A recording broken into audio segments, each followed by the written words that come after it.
Somewhere in eastern Wyoming, on a stretch of two-lane highway, we came about as close as you can come to a head-on collision without it actually happening.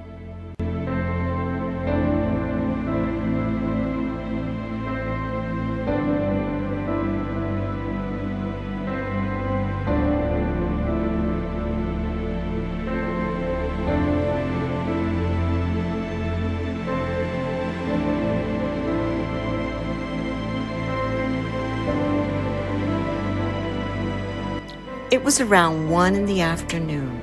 Broad daylight, clear road, nothing out of the ordinary, until we noticed a small car up ahead, towing what looked like a teardrop trailer, start to drift, slowly, out of its lane, into ours.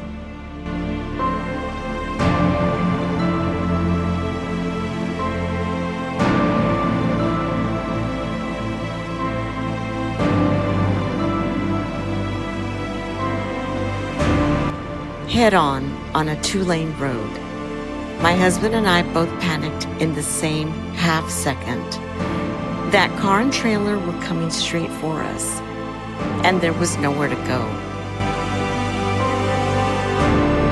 On our left, an 18-wheeler was passing in the opposite direction. On our right, a deep, unforgiving ditch. We were boxed in. The car kept speeding up, still coming straight at us. We had maybe 2 or 3 seconds to brace for it.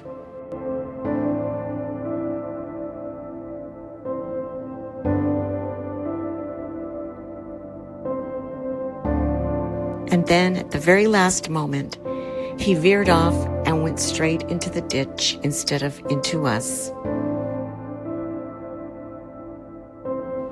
He missed us, but it was close.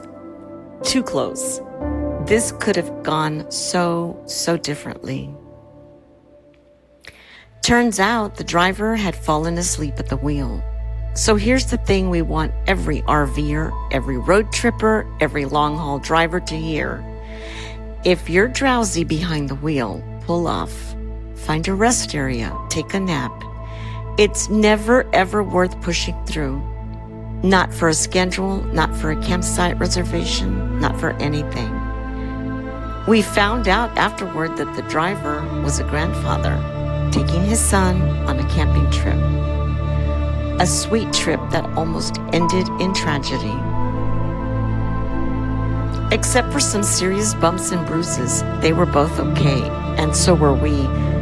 But this one stuck with us, and we wanted to share it because it could happen to any of us out here on these long stretches of highway.